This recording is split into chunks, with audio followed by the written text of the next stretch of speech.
दोस्तों, आप लोगों ने राहु का नाम तो सुना होगा। और एक राहु ऐसा है जो कि जब इंडियन मार्केट में आता है ना, तो वो फिर बड़ा छूत का जैसे रोग लगा देता है। और मैं आपको ज्यादा पुराना नहीं, 1.5 साल के पुराने की बात बताता हूं। उसने छुआ था हमारे मशहूर उद्योगपति अडानी को, जो कि 3rd नंबर के विश्व के अमीर पर्सन थे, और वो सीधे अपने 15वें पायदान पर पहुंच गए। उसके बाद में वो 1.5 साल तक सिंगल डिजिट में नहीं आ पाए, ऐसा उसने छूत का रोग लगाया था। उसके बाद में नतीजा क्या हुआ? 0, ढाक के 3 पात। 1.5 साल से ज्यादा के बाद में तब जाकर के उन्होंने अपनी पोजीशन को गेन करने में कामयाबी पाई है। तो वो ऐसा राहु है हमारी इंडियन मार्केट के लिए। जी हाँ दोस्तों, अगर आप नहीं समझे हैं तो मैं आपको बताता हूं। उसका नाम है नाथन एंडरसन। नाथन एंडरसन है जो कि जनवरी 2023 में उसने कई आरोप लगाए थे मशहूर उद्योगपति अडानी के ऊपर। और उन आरोपों को मैं आपको सिलसिलेवार तरीके से बताता हूं कि उसने क्या क्या आरोप लगाए थे। लेकिन उससे पहले मैं आपको बता दूं, उस राहु ने, जैसे चंद्र ग्रहण और सूर्य ग्रहण लगता है हमारे यहाँ पर और उसको माना जाता है, वैसे ये साइंटिफिकली प्रूव्ड है कि चंद्र ग्रहण और सूर्य ग्रहण जब ये तीनों एक कक्षा में आते हैं तब जाकर के वो लगता है सूर्य, चंद्रमा और पृथ्वी। लेकिन ये जो राहु है ना, वो भैया अब हमें उसको समझने की जरूरत है साइंटिफिक तरीके से, नहीं तो ये फिर छूत का रोग लगाएगा और उसके बाद में आप लोग इसको झेल नहीं पाओगे। मैं बताता हूं इसने क्या किया था। इसने अभी धमकी दिया है, केवल एक छोटा सा वर्ड लिखा है, something big soon in India. एक लाइन इसने केवल ट्विटर हैंडल से अपने लिखा है और ये पूरा वायरल हो गया है इंडिया के अंदर। जिसे देखो वही चिल्ला। क्यों? हम भारतीय तो बड़े इमोशनल होते हैं, बड़े सेंटी होते हैं, बड़े डरपोक होते हैं, और वो नाना प्रकार से हमें डराने की कोशिश कर रहा है। अब हम देखते हैं कि कैसे उसने क्या क्या आरोप लगाए थे अडानी जी के ऊपर। सबसे पहला आरोप लगाया था कि भाई इनके कंपनी के अकाउंटिंग में हेरा फेरी है, जिसमें कि ट्रांसपेरेंसी ने सीधे बताया था उसमें एनोमली है, नंबर 1। दूसरी चीज उसने बताया था कि वो अपने आप को बोलता है हम एक रिसर्च करते हैं, रिसर्च करने के बाद में फोरेंसिक रिसर्च करते हैं। एक नया वर्ड है, फोरेंसिक रिसर्च करते हैं। उसके बाद उसने बताया कि इनका जो है ना कंपनियों में भारी, मतलब जो है ये मॉरिशस रूट से इसमें आकर के पैसा लग रहा है और उसकी प्राइस 85 प्राइस इनकी वैल्यूएशन से ज्यादा है।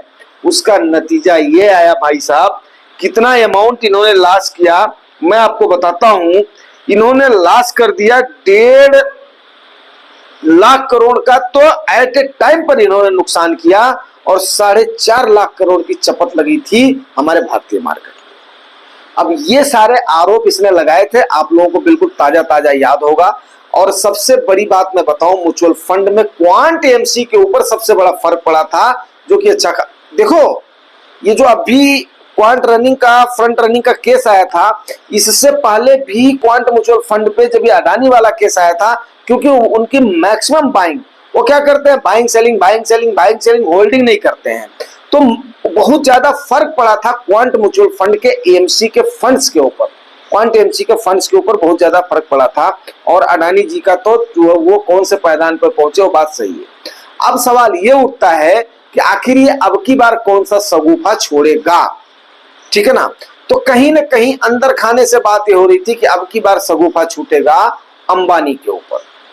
अब अंबानी के ऊपर छूटेगा, तो उससे पहले मैं एंडरसन की बात कर लेता हूं। ये जो नाथन एंडरसन है, ये 2017 में इसकी कंपनी जो है ना, कंपनी मान लो या इसकी एजेंसी मान लो, ये जो है ना 2017 में इसकी लॉन्च हुई है।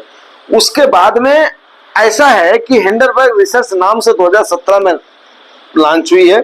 अब सवाल ये उठता है कि आखिर में जब ये आरोप लगाता है तो इसका क्या लाभ है, क्योंकि देखो अडानी पर कोई बात तो साबित हुई नहीं।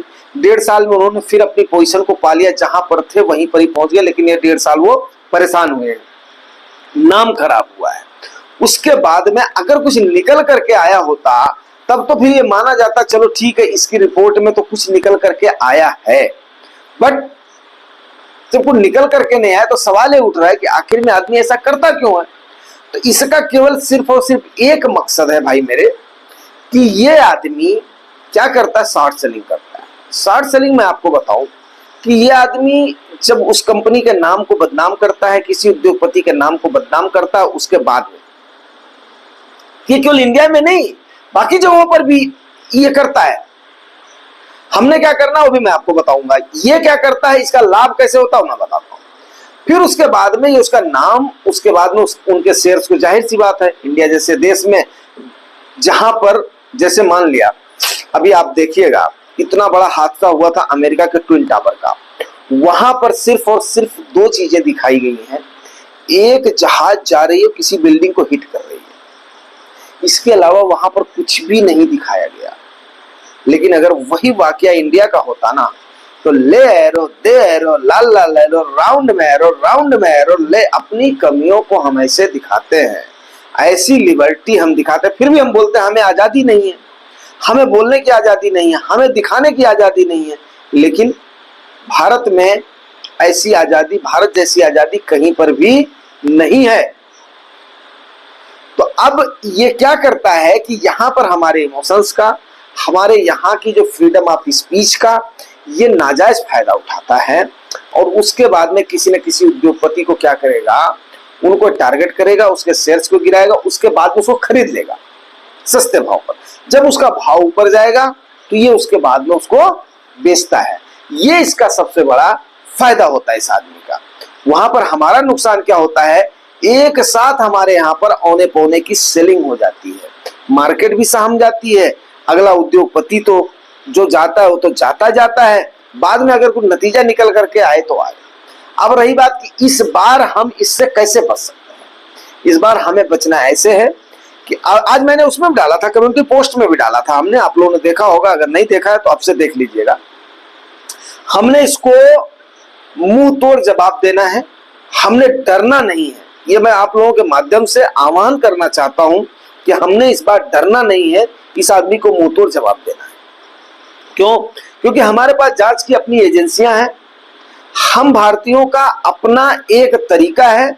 हमारी मार्केट अगर अच्छी खासी चल रही है तो तुम कौन होता है बे यहां पर आकर के हमें आपस में लड़वाने वाला और उल्टी सीधी अफवाहें फैलाने वाला? तू ही एक बहुत बड़ा खोजी पत्रकार है, तू ही एक फोरेंसिक रिसर्च करने वाला है। तो मैं ये चाहता हूं कि अगर मान लिया, जितनी उतनी तो मेरी सामर्थ्य है नहीं, लेकिन जितनी मेरी सामर्थ्य है, जहां तक आप लोगों के पास पहुंच रहा है, इस बार इसके हमने डरावे में नहीं आना। इस बार हमने इसके डरावे में नहीं आना है। इस बार हमने इसको ऐसे किक आउट करना है, ऐसे किक आउट करना है ताकि ये दोबारा भारत की तरफ आंख उठा करके देखने की हिम्मत ना करे, किसी उद्योगपति को बदनाम करने की हिम्मत ना करे। जो होगा हम अपने मामले खुद सुलट लेंगे। तुम कौन है भाई, कौन है तुम? पिछली बार राहु के जैसे आया तो उसके बाद में हमारी मार्केट अच्छी खासी थी, उसको तूने चौपट कर दिया। उसके बाद में फिर अभी आकर के फिर अपना वही एजेंडा अपना रहा है। तो हमने इसको जवाब देना है। पहली चीज तो नोट कर लीजिए। दूसरी चीज, जो म्यूचुअल फंड के इन्वेस्टर्स हैं उनको कोई डरने की तो जरूरत ही नहीं है, क्योंकि उनका तो क्या है, डाइवर्सिफाइड है। अब मान लिया रिलायंस के ऊपर लगती भी है तो रिलायंस का आपके शेयर में कितनी भागीदारी होगी? जस्ट थोड़ी सी, 4%, 3.5%, 4%, अगर बहुत भागीदारी, वो भी जब large cap, large and mid cap के फंड होंगे तो जाकर के, या मान लिया मिड कैप या स्मॉल कैप में थोड़ा सा पोजीशन आपके अगर फंड मैनेजर लिया होगा तो छोटा सा पोजीशन लिया होगा, तो हमारी सेहत पे एक उद्योगपति के नाम खराब होने से कोई फर्क नहीं पड़ता है। लेकिन मैं ये रिक्वेस्ट करना चाहूंगा कि इस बार इस विदेशी, इस फिरंगी की चाल को हमने कामयाब नहीं होने देना है। ये हमारे उद्योगपतियों के ऊपर, टॉप के उद्योगपतियों के ऊपर आकर के उनका नाम खराब करता है। हो सकता है वहां के उद्योगपतियों से, वो जो कि पोजीशन के लिए इतनी होड़ मस्ती है, उनसे ये पैसा खाता हो, फिर हमारे यहाँ पर आकर के शॉर्ट सेलिंग करता हो। तो इससे हमने सावधान रहना है। यही मेरा आज का कहना है। अब देखते हैं उसके बाद में कल क्या होता है। दोस्तों अगर जानकारी अच्छी लगी है तो रिवार्ड जरूर करना, रिवार्ड आपको पता है, लाइक से सब्सक्राइब। Thank you very